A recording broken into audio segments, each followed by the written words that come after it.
नमस्कार वसई विरार. आज मी वसई विरार शहरातील वॉर्ड नंबर 20 बद्दल बोलणार. आज मी बोलणार आहे अशा एका विकास योजनेबद्दल जी 2009 पासून सुरू आहे, पण तिचा विकास इतका सूक्ष्म आहे की दिसतच नाही. या शहरात 2009 पासून एकाच पक्षाचं राज्य, पण विकास अजूनही मिसिंग पर्सन. हो, मी त्याच पक्षाबद्दल बोलतोय ज्यांनी विकासाच्या नावाखाली शहराच्या मध्यभागी शहराच्या छातीत कचऱ्याचा डोंगर उभा केला. 2009 पासून सुरू असलेल्या राजकीय गुन्ह्याचा पर्दाफाश.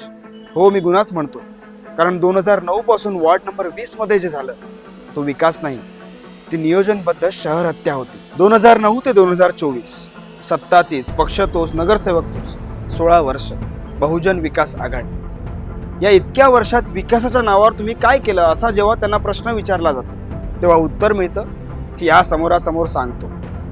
हो, पण एक गोष्ट मात्र दिली, शहराच्या मध्यभागी डम्पिंग ग्राउंड. पण इतका महान विकास करण्यासाठी लोकशाहीची काय गरज होती? ठीक आहे, संपूर्ण भारतात एक नियम आहे की डम्पिंग ग्राउंड शहराच्या बाहेर असतं, लोकवस्तीपासून दूर असतं, कारण आरोग्य आणि पर्यावरणाची विशेष काळजी घेतली जाते. पण वसई विरारमध्ये शहराच्या काळजात कचऱ्याचा डोंगर उभा राहतो, तेही जनतेचा विरोध असताना. का?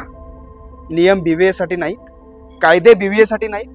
अच्छा, म्हणजे याचा अर्थ जनता ही बीबीएसाठी तितकी महत्वाची नाहीच, स्वतःचा फायदा फक्त महत्वाचा. दररोज 1200 पेक्षा जास्त टन कचरा संपूर्ण वसई विरार शहरातून एका वॉर्डमध्ये फेकला जातो. हा कचरा त्या नगरसेवकांच्या घरासमोर टाकला जातो का?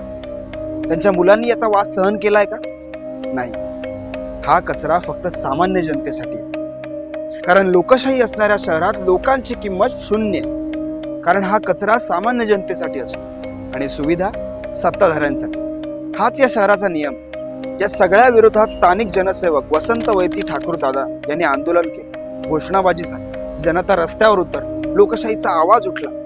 पण तेव्हा सत्ताधाऱ्यांनी काय केलं? पोलिसांचा वापर, दडपशाही, दुर्लक्ष केलं आणि तेव्हा सांगितलं की हे डम्पिंग लवकरच हटू, तात्पुरतं आहे. पण आज वास्तव काय? गरिबांना नोटिसा येत आहेत, त्यांचीच घरं अनधिकृत आहेत असं सांगितलं जातं, ही जागा डम्पिंगची आहे असं सांगितलं जातं. अच्छा, म्हणजे शहराच्या मध्यभागी असलेलं डम्पिंग हे बेकायदेशीर नाहीये. या सगळ्यात नेहमी गरीबच अनधिकृत ठरवला जातो. वसई विरारकर, आज वॉर्ड नंबर 20 आहे, उद्या तुमचा वॉर्ड असेल. आज कचरा, उद्या तुमचं घर. आज आजार, उद्या तुमचं मूल. जर आज आवाज उठवला नाही तर उद्या आवाज उठवायला तोंडच उरणार नाही. हा आवाज आहे सत्याचा, अन्याय विरोधात. वसई विरारच्या भविष्यासाठी विकास हवा, विनाश नको. लोकशाही हवी, हुकुमशाही नको. निवडणुकीपुरती लोकशाही आणि त्यानंतर हुकुमशाही हा लोकशाहीचा अपमान नाही तर खून आहे. आज जेव्हा प्रचाराला येतील, मतं मागायला येतील, तेव्हा या सगळ्याचा त्यांना जाब विचार, नाहीतर मग पुढील 5 वर्ष विचार करत बसा आणि पश्चातापाला बळी जा. धन्यवाद.